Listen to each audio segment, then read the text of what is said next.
Yıkılmaz duvarlar içinde kaldık. Bin bir dertten birçok kez yaralandık.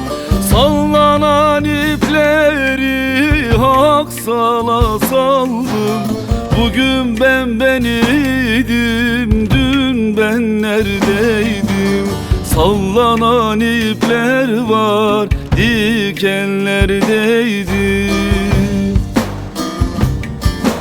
Sallanan ipleri hak sala saldım. Bugün ben idim, dün ben neredeydim? Sallanan ipler var, dikenlerdeydim.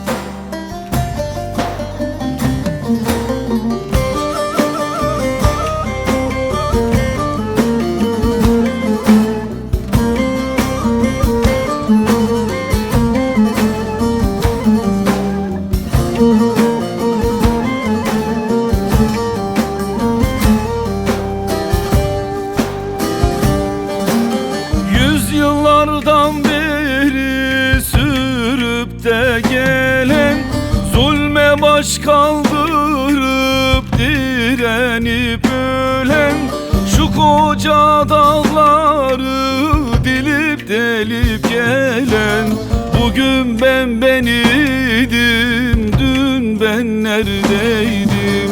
Sallanan ipler var, dikenlerdeydim.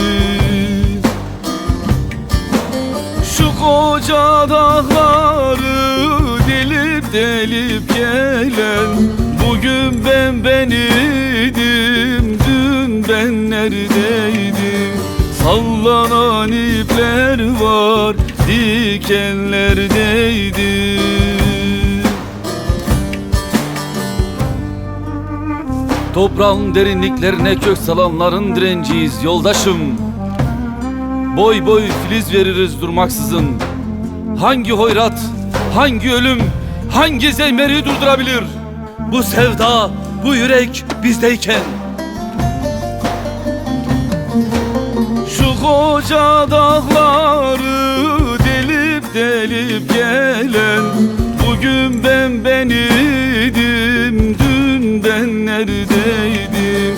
Sallanan ipler var, dikenlerdeydim.